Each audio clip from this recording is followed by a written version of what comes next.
2 years. I'm about to leave in a couple months, going to California. I love everything about Boston minus the winter. So, glad to be going to California. Alrighty, so that's me in a nutshell. So, moment of truth, who has any idea why you're here or on this ship? Alright, so I thought. Cool, so no one. Awesome, well that's what I'm here for. Alrighty, so first off, you guys are standing on board the USS Constitution. This ship holds the title for being the oldest commissioned warship afloat. What all that means is that she is 213 years old. She is still a commissioned ship, which is why myself, all of these people in their uniforms, whether in mine or more modern day, we all are actually active duty military. We're not tour guides pretending to be sailors, we're sailors pretending to be tour guides. So, she's still commissioned ship. Warship, I think that was kind of a given. If you look forward, you can see we have all these guns sticking out the bulkhead. And then, last but not least, afloat.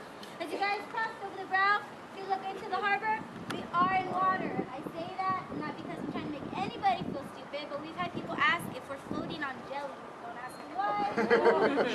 Just thought I'd let you know we're actually floating on water.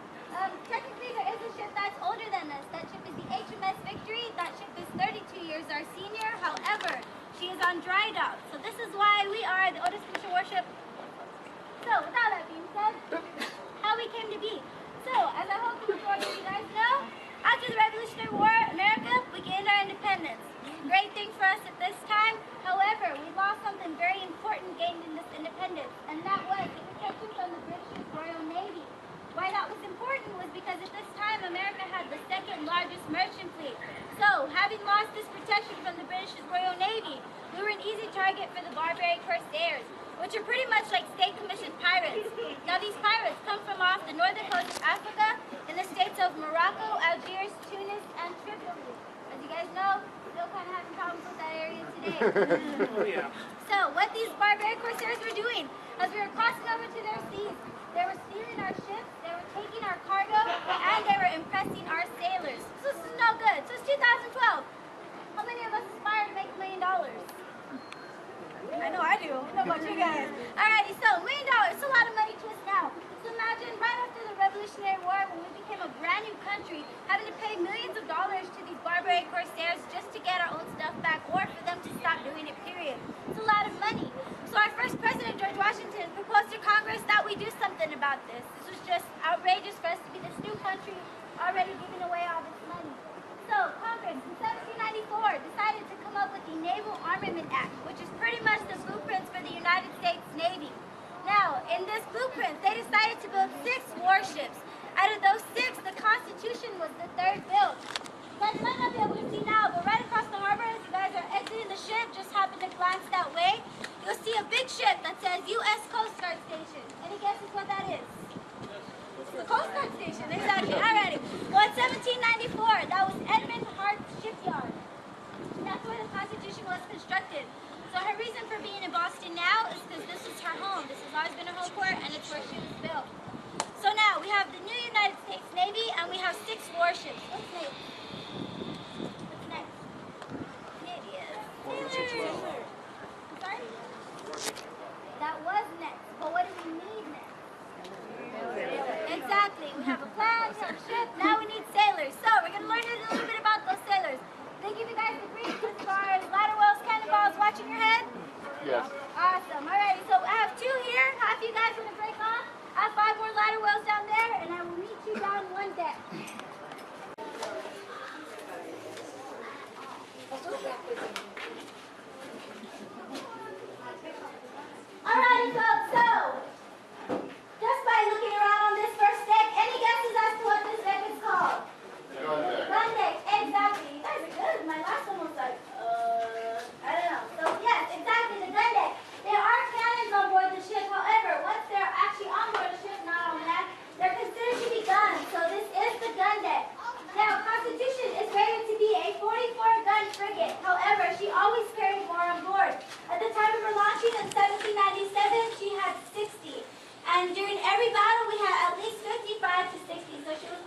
one hot meal for the day.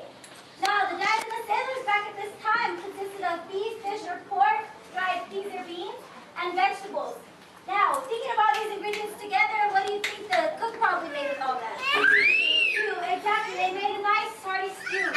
Now, whenever you eat stew or even soup, what do you eat that comes alongside? Bread, exactly. Crackers too, yeah. Some kind of bread. Now, what they had, exactly that. They had a biscuit. Now, usually when you eat some kind of biscuit, what do you think of? Think of like a fluffy, buttery, made from Popeyes, churches, with some honey on it. Sounds pretty good, right? Sailors, complete opposite of what we think of biscuit is now. They actually refer to it as hardtack. Now, everyone's seen a hockey puck, right? Kind of circular, it's flat. If you've been to it, you might trip a tooth. Not very appetizing. That's pretty much how this biscuit was. They called it hardtack because it was made solely of flour and water. There was no yeast in it, and it was double baked to get as much moisture out of it as they could. That way, this cook would make this large amount. He'd take all the moisture out of it so that way they could be stored away and they wouldn't go bad. But when it was time to actually eat this, it was extremely hard. So what they would do is they would take their neckerchiefs off, like this one I have now. They would put that biscuit inside, and they'll bang it on the overheads or the deck.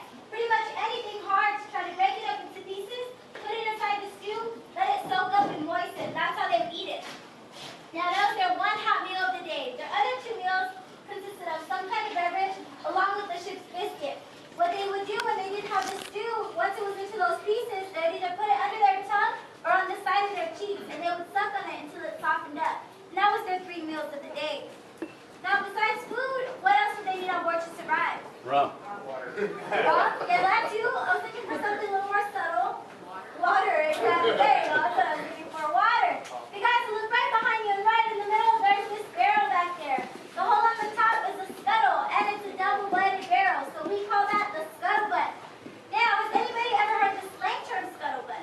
Yes, what does slang term mean? Gossip. Exactly. Gossip or rumors. Well, this time period is exactly where you got that slang term came from. Whenever the sailors were coming to get their daily ration of water, it's pretty much the only time they had to congregate with one another to talk around the water cooler. So I guess eventually some rumors started, some gossip went on. They were on deployment for 6 to 9 months, so I'm sure they just started talking about each other, making things up. They were probably bored. And that's exactly where that came from the scuttlebutt. But in nautical terms, it just means the water cooler. So, as far as that goes, they would get a gallon of water a day. And with this gallon, it was used for bathing, washing their clothes, and drinking. So as you can imagine, they definitely had to stretch out every drop that they got. Now, besides water, what else do you think they had on board? There you go, rum. It's actually called grog. And this right here is actually the grog tub. Now, grog is a mixture of either whiskey or rum, depending on what port they were at, what kind of alcohol they could get their hands on. With an equivalent of water, lemon or lime juice, if they could get their hands on it, sugar and molasses. They're telling how it's something. It's very much every sport. Alright, so sugar and molasses if they could get their hands on it. Now, you know nowadays, sailors have a pretty bad rap for having this drunken stereotype, drunken sailor kind of stereotype. The grog was actually on board more so for medicinal purposes, not so much for just drinking spirits. Now, unfortunately, we have a total amount of death on board the ship, 304. Now, believe it or not, the majority of those deaths were actually from scurvy, not from the battle. Scurvy is a vitamin C deficiency. Now, the reason being for the grog is it had so much lemon and lime juice that it was enough for everyone to get their daily ration of the vitamin C that they needed to prevent scurvy. And as far as the alcohol goes, kind of use it as a mouthwash, if you will, get all the extra bacteria. One of the side effects of scurvy is that your teeth start to rot and fall out. So as far as the lemon and lime juice, you got that vitamin C you needed, and the alcohol sometimes kills some of that bacteria that you would have had in your mouth. So they normally got about a pint a day, half during lunch and half during dinner. Now, it is still alcohol, right? A pint, it's kind of a lot. So what they would do is there was always somebody supervising it. Now, as I hope some of you guys know, Marines are part of the Department of the Navy, so we always have Marines on board as well, about 50 to 55 as a matter of fact. There would have always been a Marine distributing the grog, making sure no one got out of hand with it, and to make sure everyone did indeed get the proper ration. And if for some reason one of the sailors didn't want their grog, they could either sell it back to the Navy or they could sell it off to one of their shipmates. Now this deck in the top one they went from they went from working to being on watch, to working to being on watch, working to being on watch. Total of 20 hours. So after a 20-hour day, what do you think they wanted to do? Sleep. They wanted to sleep, exactly. So we're going to go ahead and go down to this next deck. Please be careful because it drops really low. It's 2 ladder wells here, 4 at the end. I'll meet you guys down there. Go ahead and open up. Alright, so the reason I have you close your eyes is because that's pretty much what they would have seen down here.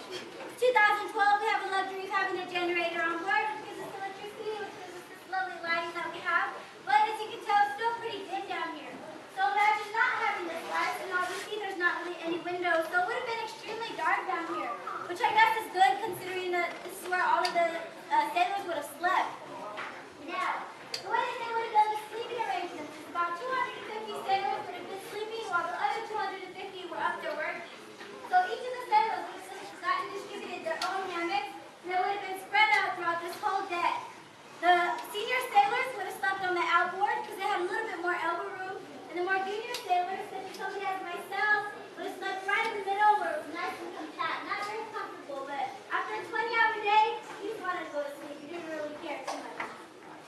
Now, like I said, we've been about 250 sailors down here at a time. If you guys just turn around and glance right behind you, you see that wooded area that's closed off. That is called the wardroom. That is where all of the officers would have slept. We normally kept anywhere between 20 and 25 officers at a time, and they each had their own room about the size of a room closet. Inside the room, they had a cot, which was a little bit more comfortable than just these hammocks, and they would have had a desk to do any of their work on as well. Now, besides the sailors and the Marines I talked about earlier, they would have actually had about 8 to 10 what we call small boys. Now, small boys are young men between the ages 8 to 18 whose families would actually send them to join the Navy to support them, to send them a check back to home. Now, as crazy as it sounds, it actually benefited these young boys in the long run. And throughout the years, they caught nicknames of being called powder monkeys. These young boys, the officers would teach them how to read and write, which back in this time, the early 1800s, was actually better education than just the average enlisted man had. So these young boys, they grew up to have a knowledge of the ship because they did start at the bottom of the totem pole, and then they also had that extra education under their belt. So quite a few of them actually grew up to be officers themselves, and history has shown us that actually quite a few of them grew up to be captains of their own ship as well. So guys, this is sounds, it actually worked out for them in the end. Now I'm sure all you guys are wondering why the overheads are so low, right? Yeah. These are our main questions once we get to this deck. Now it has nothing to do with as far as excuse me. Got scattered in there for a second. It has nothing to do with the height of the sailors. Sailors were actually pretty average, about 5'7", 5'9". So maybe just an inch or two shorter than what today's average is. The reason that the overhead is so low are actually due to all the guns that are on top. Now how much did I say each of those gun weighs? 6 tons. 3 tons, exactly. So 3 tons is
at this time, the sailors don't really know what's going on, but they do hear the beat of the drums. And what this is, that's the Marines signaling for everyone to get to their battle stations, to man their guns. So all of the sailors would have ran up, they would have gotten onto their gun teams. Those small boys or powder monkeys would have ran and started collecting all the gunpowder to distribute to the guns. The Marines would have started getting their rifles and their muskets prepared. They would start climbing the mast onto the fighting top. Some of the other sailors in those copper bilges up there, those little copper pots that you see, those are bilge pumps. They would have started pumping water onto the deck. So that way if any ashes or embers sparked off from a cannon, it wouldn't set the deck on fire. Because as you can see, the ship is wooden. And then at this time, they just waited. And all their captain says is, stay true to your aim, boys. Hold off. And then wait until I give you orders to do anything. So as terrified as they are, because this is their very first battle, they just wait. Can't really do much else. So they're still sailing closer. They're about 400 yards, 300 yards, 200 yards, 100 yards, 70 yards, 60 yards, 50 yards. These sailors, they're freaking out because they have no idea what their captain is thinking. So they're still getting closer. They're about 40 yards, about 30 yards. Finally, we're 25 yards away from the HMS Air where the captain finally tells them, "Now boys, pour into her!" And we fire a full broadside onto the HMS Air. At the first few minutes, we take down her mizzen mast. Now this battle, as short as my story, only lasts a total of 35 minutes. It's the shortest battle recorded in history at sea, in which we completely demolished the ship. We took down all 3 of her masts, we tear down the rigging, and we tear all of her sails down. She's completely demolished. I'm not even able to bring her back as a prize ship to show the American people, hey, we're a fleet of 6, we're a brand new Navy, but look what we've done to the most powerful Navy at the time. So what we do is we take on her crew, and we end up just setting that ship ablaze. Now it's at the time of this very first battle that the sailors, they know they're getting hit, but they're not too sure what's going on because nothing's actually coming on the inside of the ship. They can just feel her rocking. So they send a brave sailor out, sticks head out of one of the gun ports to see what's going on. Well, he looks out. What is astonishment, he sees that these cannonballs are bouncing off or sticking to the side. So he comes back, he reports to the crew, and they're just amazed. And they start chanting, "Huzzah! Her sides are made of iron!" Which is how we get our nickname, Old Ironsides. See, the funny thing is, there's no iron on board her whatsoever. There's not even any metal on her. The secret weapon, if you will, is the 3 layers that we have on the outside of the ship. The 2 outer are white oak, and the 1 inner is live oak. And live oak was really our secret. Now, live oak is about 5 times more dense than any other wood, and it's only found in the southern states of America. So only America had this type of wood. And it was because of this wood that either had these cannonballs bounce off or actually stick to, but never made it through that 3rd layer of wood. Now, this is our very first battle, our most famous, because it's how we got our nickname, and it was an extremely short battle, in which we demolished that ship in such short time. Now we went on to fight 32 more, completely undefeated. There was a few times where we were pretty close to being defeated, however, our Constitution always prevailed, so she's 33-0. Now, her last engagement was in 1853. She was chasing American slave ships, making sure that nobody was coming from Africa bringing slaves on her way. So she was doing a very good job from them. Now after that, she pretty much just sat around for a little bit. No one really had a need, nor did the Navy, for a wooden ship or a sailing ship for that matter. So for a while, she was floating derricks for sailors when they get onto their permanent ship. She was a trading ship up in Annapolis.